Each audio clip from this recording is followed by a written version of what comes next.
Thank you for joining us on Transform HR on Demand. This issue, we're going to have some fun with a very special person. But before I introduce Tracy Burns, I wanted to introduce myself. My name is Alyssa DeVere. I'm the Executive Strategy Partner at PeopleDoc. And with Transform HR on Demand, we try to bring you really interesting topics in this very casual format. But of course, we're talking with people who are seriously transforming HR. So my guest, as I mentioned, is Tracy Burns. She's a dear friend. I love her so much, and she is brilliant. She is the CEO of NEHRA, and it is the largest association of HR professionals in the New England area. It is the third largest in the U.S. and serving over 2,000 members. Their annual conference this year was a few weeks ago. I had the pleasure of joining, and boy, what a powerhouse of an organization. And of course, Tracy steers that boat with utter grace and brilliance. Prior to NEHRA, Trace, you were an HR practitioner for 20 or so years, and you have this really nice broad brush of industry experience. So I'm just so delighted that you're here with us today. I also want to give a plug for your book, because I just think you have such a great point for the topic we're going to be talking about today. And her book is Before and After Resumes, How to Turn a Good Resume into a Great One. And as if that's not enough, you also teach at Clark. So thank you for making time in your crazy busy schedule to be with us today, Trace. Absolutely, my pleasure, Alyssa. It's great to be here. Well, there's a white elephant, I think, in all these HR conversations that keeps popping up, and we're going to joke about it today. We have to, because we've had such complication getting this technology to work. Yes, we have. Absolutely. So, you know, as a practitioner, and of course, in all the conversations you have through your NEHRA members and so on, you know, HR people are people. That's why they get into the industry, and now they're confronted with all this technology, and sometimes it's good and sometimes it's bad. But do you hear this a lot from the folks at NEHRA? Like, what are they doing to wrestle with this technology behemoth? Absolutely. Well, thanks again, Alyssa. You're absolutely right. I mean, most of us got into this profession because we wanted to help people, and certainly technology helps people. However, I don't think anyone who has been who started in the profession, you know, 20, 25, 30 years ago could have anticipated the impact that technology has had on the profession in mostly very good ways. So our members are sort of technology, whether it's a new applicant tracking system or benefits administration, sort of the self-serve models. They're constantly talking about technology and how it's impacting their work. Well, all right, so let's talk more precisely. So on a kind of day-to-day basis, you mentioned applicant tracking and so forth, but like how is the HR person today coming to work, and what's their, you know, their world around the technology feel and look like? Well, I mean, the automation is probably the biggest part. So historically, HR has been really more of an administrative, supportive role, and the opportunity to automate things, as I mentioned, like benefits administration, applicant tracking, compliance policies, all of that, you know, data that they can store now, it frees up a lot of time. It doesn't mean necessarily that they're not thinking about technology, obviously, but once things are sort of up and running on a daily basis, it's allowed HR professionals to focus on things that, quite frankly, are probably more value add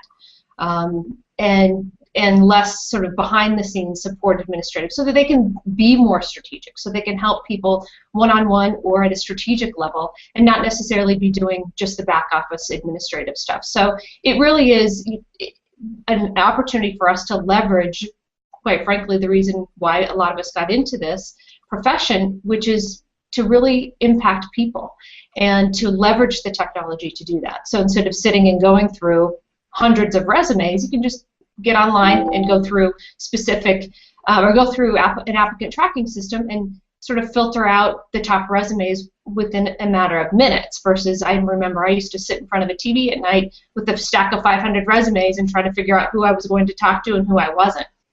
So, you know, pull out some of the knowledge and data that you have from when you wrote your book, you know, in terms of resumes and skill sets. Today, an HR person, what are the kinds of skills they really need to have or acquire? So it's really gone from being administrative, so having really good organizational skills is still very important, and attention to detail, and having a core sort of knowledge of basic HR practices, right? However, really today it's a lot more about leadership. a lot more about negotiation, persuasion, building relationships across an organization, being politically savvy, and being able to sort of persuade larger business decisions. So understanding the business, understanding the people, understanding the market, so internally and externally. Really, it's a bigger job, a more sort of globally focused job, whether it's global, literally global, or just global in the industry that you're in. It's really thinking big picture and getting pulled a little bit out of the weeds and the minutia of a daily administrative role.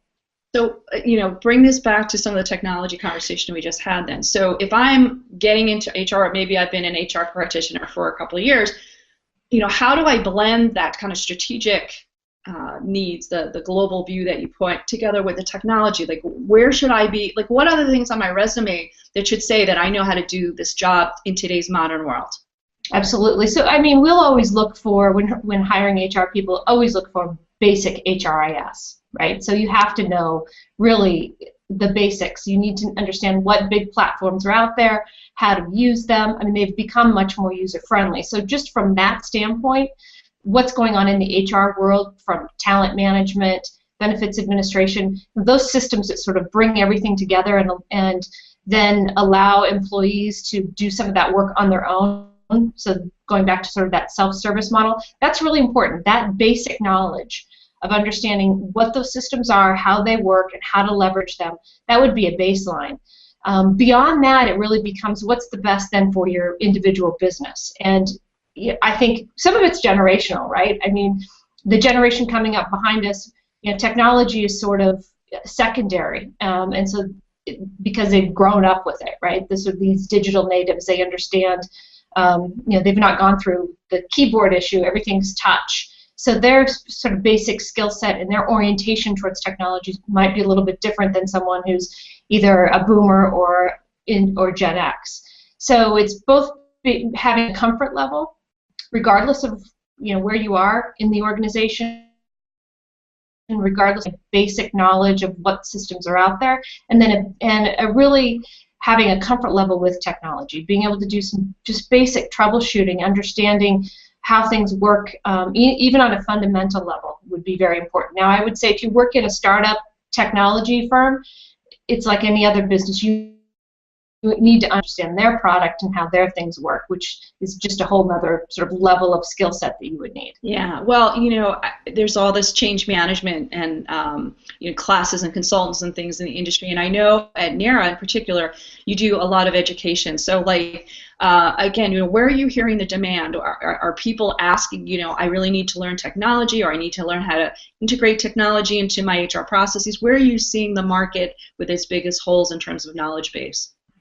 I would say it's really leveraging technology, right? So they may not need to know the minutia around the technical platform that they're using.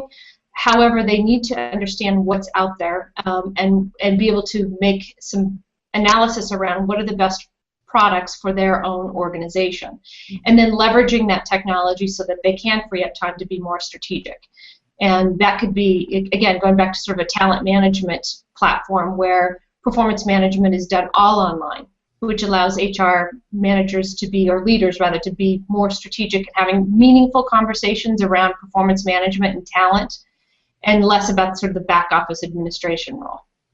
Okay, so looking forward, and I know you always have a roadmap vision of things, like say 3-5 years from now, what is a typical, HR professional? What can they expect? What is the kind of job that they're going to be doing, and how is technology going to help them get there? I think it's going to be drastic. It already is drastically different from the 20 years that I spent in corporate HR. And I think the wonderful thing about what's happening now with technology is that it really is allowing HR professionals to take on more leadership roles, to be more creative, to really wrap their arms around a base of employees and really shape the culture and pull out of sort of the tactical role that we've often played. And I honestly believe that you will see more and more HR leaders as COOs, CEOs, sort of in that pipeline that you don't see quite as much anymore, because we sit in an interesting place, both from a professional standpoint, but from an organizational standpoint, we see across the entire organization like no other profession does. So I anticipate that you'll see not only more HR leaders in the boardroom, I think you'll see them at the head of that board table. Oh, that is fantastic, and I'm sure very exciting. That's inspiring to everyone who's watching. And believe it or not, we just blew through 10 minutes because, you know, when you talk about something that clearly is close to your heart, time flies, I think. Absolutely. Absolutely. I could talk about this forever. Well, you know, we'll certainly have to take you up on that offer and maybe do some additional work together on it. But in the meantime, I wanted to just say thank you so much for making the time and dealing with all the technical issues that we had to get on.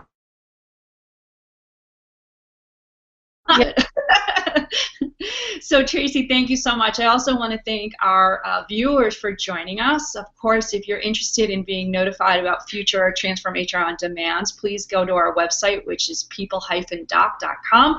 Just send us a request. We'll get you on our mailing list. You can check out the previous episodes that we have. And in the meantime, we have some pretty great events. We call them Transform HR Live because we're coming to cities such as Chicago and San Francisco this winter. So please, by all means, check it out. We'd love to see you there. In the meantime, thank you again. This is Alyssa Deere for People Doc. Thanks for joining us. See you again soon.